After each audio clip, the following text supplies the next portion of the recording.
I enjoyed this movie so much. Thank you, man. And I felt the songs, I was telling the songwriters that the songs are already earworms in my head that I can't get Crazy, out right? Yeah. already.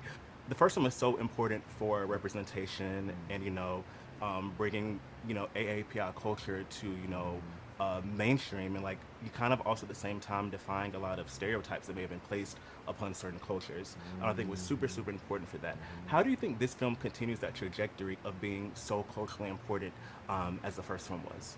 I think it does a great job. I think of rooting and grounding in authenticity and making sure that we approach it with great reverence, great respect. And with Moana, the customs, traditions, the cultures we show, they're real. It's our culture, it's our people, it's our island, it's our sacred land, it's the ocean that connects us all. So I feel really good about what we're able to do with Moana 2. And everybody involved, from our writers, directors,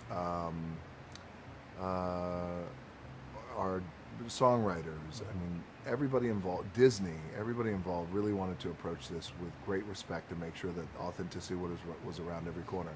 Because representation is really incredibly important. With the first Moana came out, and in a way it charmed the world, took the world by storm, and I love that in many ways we're able to introduce Polynesian culture to the world. Yeah. So now what we're finding with Moana 2, which, man, I think is a cool thing, is that the rest of the world has great anticipation for this. Like, let's go Yeah. on this journey. We're Yeah, in. yeah. I was gonna say Moana is like it was such a breakout hit. I feel like that was bigger than ever with the sequel coming out, live action Yeah, filming. yeah. What are you most proud of this franchise for doing over the past several years? What I'm most proud of, that's a great question. What I'm most proud of about this franchise is the showcasing of our culture and traditions and nuance. And even if you don't catch it the first time around, it's repeat viewing and you go, oh, that's interesting. What is Yeah. that? And then maybe you'll Google it. Mm-hmm. Maybe a friend will tell you, oh, this means that particular thing. I love that. I also um, I love that the songs are anthemic and they're big and they're emboldening, but also they're real authentic. Yeah. And with our songwriting team, especially Opataya, uh, writing from a real place of tradition Yeah. and language is so important. Like, for example, in Moana 2, where there's a chant that I do at the bottom of the ocean, without giving the movie away, where we've reached our low point. That chant was written by Opataya, and the words of that are really powerful. And an honor for me to my Samoan. I'm not fluent in Samoan, but I made sure, man, that I had to Yeah. just say that and sing that as good as I possibly could. Thank you so much for Thank chatting you, with me. Trey. And like you said, I was on a rabbit hole, searching more about culture after every viewing of this film. So like I feel like it does its job. Oh, that's cool. Thank you Yes, so much yes. for saying Thank that. you for chatting with me. Thank you, brother. How do you think Moana herself, how she has grown since the first film, and do you think there are any parallels with her growth to your growth as an actress since being in the first film and since that film exploded and made you into the star? Thank you. That's a great first question. I was cast as Moana when I was 14. I turned 24 tomorrow. So I truly have had this character in my bones for a decade now. And she has absolutely changed my life. What I also love is that in our sequel, this is the first time a Disney princess has been allowed to age. So 3 years have passed since we've last seen her. And she's now become a master navigator. She is a tautai, and she's journeying further and further out, looking for more people than just on her island of Motunui. Yeah. And this journey is about connecting the entirety of the Pacific. So you're absolutely right that I've grown up. Moana has thankfully taken me far beyond the reef, far beyond. I didn't grow up under a rock, but I definitely grew up on a rock in the middle of the ocean. And the world is so large and so beautiful, and I will always give my flowers back to Moana for starting that for me. Yes, yes. And the thing I love about this film is how I just love the theme of, trying to find other people and finding more ohana. Yeah. And I think that the first film did so much as far as, representation and kind of like defying stereotypes that a lot of people may think about API people and Pacific Islander culture. How do you hope this film continues that trajectory that was set by the first film as far as making those strides? I think representation is so very important. I am so grateful to be a part of this film, this franchise, because I grew up here. I know what it feels like to not really see yourself on screen. And you're absolutely right that AAPIs, Asian American Pacific Islanders, are not a monolith, and we have such diversity even just across the Pacific, and that's what I love about Moana as well. It's a real celebration of pan-Pacific culture. Yeah. You know, there's Te Reo Maori that we have translated our film into, Olelo Hawaii, the Hawaiian language, as well as Samoan, Tahitian, and I think these extra steps, not just, you know, seeing it, but also hearing it in our native tongue, makes all the difference. So the waves of Moana's impact continue to stretch out. So the songs from the first film were so iconic, and I think we have some iconic songs in this one as well. What was the process like, and what were you most excited about returning to the musical element of this film as well? I think I was most excited to work with Barlow and Bear. I was so excited to work with a young female duo. I knew that my voice had changed. I wanted to take risks and get more runs in there, you know what I mean? Like, I've been singing. I was in Mean Girls. I'm now on Broadway for Sally Bowles. So I felt like the depth also that I could portray in voice had changed a little bit from when I first recorded the film from 14 to 15, and I love singing. So it was really great to meet them. I remember the first song that I heard was We're Back, and I thought that it was the perfect song to give us that feeling of Motunui that we know and love, but then the lyrics tell us we're on an all-new journey, and I have to give them their flowers for Beyond, because that is a power ballad that I asked for a challenge and I got one. Yeah. And how do you think that, you know, the musical experiences through Moana prepared you for Broadway? Like, you know, you're all doing so much work on Broadway now. I feel like starting off in the recording booth allowed me to take risks, and unlike being on stage or working in TV and film, I didn't have to worry about what to do with my hands. I didn't have to worry about having a pimple on my forehead. Like, it's just so much fun to be in the booth and get into character and be wacky and sing my little heart out. And I think it really taught me to trust in my choices, and be big. Yeah. Yes. Well, thank you so much for chatting with me, and I cannot wait for more people to see this film. Thank you, I appreciate Thank it. you so much. And one thing I talked to Auli'i about was about how I think that this film, in, you know, more bigger ways and some subtle ways as well, just shows Moana's growth. And, you know, the time that's passed, and also how, you know, I felt like she was becoming a leader in the first one. We see her full-fledged as a leader in this film. In what ways do each of you want to make sure that this film, you know, accurately and kind of like full-fledgedly show her growth in the sequel? You know, we thought a lot about what it means to grow up. I think she's 19 in this film. She's 3 years older than the first film, and yeah, when you're 19, I think you know exactly. We all think we know exactly who we are. We're like, I got this. I know what my future is gonna look like. But that's not really what it means to grow up. We're constantly learning new things about ourselves, facing new challenges, and so we were really excited about this idea of challenging Moana in ways that forces her to grow and change, and realizes that the world is not exactly the way she thinks it is. And so that was a really important discovery for us, and it really helped guide and shape the rest of the film. I mean, every aspect of what you said is what led us to our choices. That's why she has a crew in this one, because you can't really be a leader unless you're actually leading with people. Her entire community is there to like send her off, because it's all about this larger group, and she is the figurehead of it as their leader. So that really led all of the choices, actually. Yeah. And you know, 19 is kind of like it's such an interesting age to be at a turning point. I was actually on the plane here, and someone asked me, they're like, oh, you're an entertainment journalist. And I'm like, yeah. They're like, oh, well, what did you want to do that? And I was like, well, at 19, I thought I was going to be an orthodontist. And here I am sitting here talking to you all.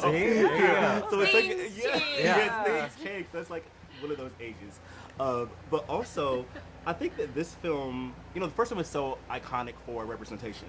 And, you know, kind of like, I guess, illuminating API culture, and also kind of like defying some stereotypes that people may think about it. how did you want this film to kind of like continue that trajectory of the strides that the first film made when it came to that? Oh, we were so thrilled to build off the strong foundation of the first film and show, like we already said, for Moana to go further and farther, just like the people of the Pacific did, she has to go with a crew. The people of the Pacific found the last discoverable land on Earth. They were the greatest navigators ever in the world. And Moana represents that in our film, but she can't do it alone. But her crew, they have a lot to learn, they have a lot to grow, but together they will go farther. And so even their roles on the canoe are very specifically, for navigating into the culture. You have Kele, you have a farmer. Why do you have to bring a farmer? Because of the canoe plants. You have to keep them alive. You have to keep people fed. Loto's our engineer. Moni's our historian and oarsman. And together with Moana's leadership and, teaming up with Maui, hopefully they can break this curse. Yes. And I don't want to talk too much about the specifics of the film, but, it really warmed my heart near the end just to see, like, the culmination of this journey and just, like, the theme of this movie about finding more people and bringing them all together, and kind of this concept of, Ohana and, like, that being more than just, your immediate family. Why do you think that continues to be such a huge element of these films? In the Pacific, we say that the ocean is what connects us, it's not what divides us. And in the first film, Moana came back to wayfinding, right? They hadn't done it in 1,000 years. And so it felt natural that they would look outward and want to be part of a bigger community. Community is the foundation of Pacific Islander cultures. We all have our own different nuances and artistry and cultures across the Pacific, but we also have so many similarities. And I think that's part of what, in talking about representation, why it's so important that we lean into the authenticity. Because not only are we celebrating who we are, we're also showing the world that we probably have a lot more in common than you might realize. Like, we all come from very similar places or approach things. The idea of community and family, that's universal, and we share that. Yes, amazing. Well, thank you three so much for chatting with me, and cannot not wait for more people to see this film. And I can't wait to see it again tonight as well. But thank you so much. And Thank you so much. It was lovely to meet you. So how do you think the transition has been from, like, gaining so much, attention online, version of the musical, and then here, being able to work with Disney and then work with, like, such an exceptional vocalist like Auli'i on this movie? We love her. Well, I will say, it was a long blink, but there was a lot that led up to the TikTok moment where I feel like we came out of nowhere, as things like that usually appear. Yeah. But just like everyone that kind of has a moment, there's so much that comes before it. I mean, I've been in the industry since I was 5. I've been working, I got my first credit at Disney like 6.5 years ago. And so it's been like a lot of stuff culminating to like lead us to this moment. Yeah, I mean, it was very different for me because, I have been growing my social media since I was a kid, and that was just like my main thing. But it was a very healthy transition because social media can be a little addictive. And I think that's kind of where I got when we had that viral moment, was just like obsessed with numbers and like the bad side, of social media, because it can be a wonderful tool. But getting to step away for a little bit and really be challenged with this project was like put our heads down. You're right. It was a long blink, 2.5 year blink. And it's so worth the wait to be here now. But at the time it was difficult, but we made it happen. So when you all first signed onto the project, what were you most excited about in terms of approaching the music? I know I talked to Auli'i. She was excited when y'all were on board, but she was like, I'm going to do some runs. She already knew what she was anticipating when you all came on board. So I guess for you all, what were you all most wanting to do in the ideas when you're generating ideas for the songs of this movie? Well, we wanted to make sure that Moana's voice and tone has grown along with all the other characters, because this is the first time that we've seen a Disney heroine kind of age and grow. So we wanted to make sure that all of our characters had some sort of character arc in some way, and it came across in the lyrics, which I think is very apparent in like "You're Welcome to Chihu." Can I get a Chihu? Sorry. But we also, like, our MO for the soundtrack was 1 foot in, 1 foot out. pay homage to the gorgeous world that is Moana, while also allowing the Sonic world to expand and grow and go to new places, like, and get lost. Because why would you want to make the same movie twice? You don't. And aside from, you know, We're Back being like the introductory song, Right. Why do you think that was the perfect first taste of the soundtrack and this music? Because it's been stuck in my head since Oh, when yay, I went to love that. since I was at D23, it was stuck in my head after that. Aw, So Princess Judy. why do you think that was such the perfect moment to kind of like introduce this new the new and the growth Moana's had? Yeah. Ultimately, I think that music and sonically, it was very inspired by the world we know and love, and we wanted to lean into that. But also, like, yeah, you're seeing her grow. You're seeing how much her island has grown, and how excited she is to come back to her island when, in the first film, she couldn't get away fast enough. Yeah, I think it's the most of the world, like of the Moana world from the first movie, which I feel like is the perfect way to start because it immediately brings you back in.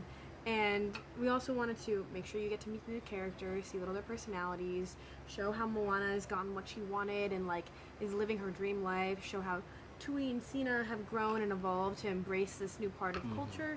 And yeah, there was a lot of boxes to check off, and with Opataya and Mark working with us in that song, like it just came to life. I'm not on my. I love it. No, listen. So like, good. I just found I like since I screened it like a week ago, and since then they've literally had the songs in my head. I'm like, oh my gosh, these are true. This is the definition of an earworm. Oh, The love it. definition of an earworm. We love Thank this you. music to our ears. This Yes. is fun. Well, thank you two so much for chatting with me. And I can't wait for more people to watch this movie. Thank Thank you.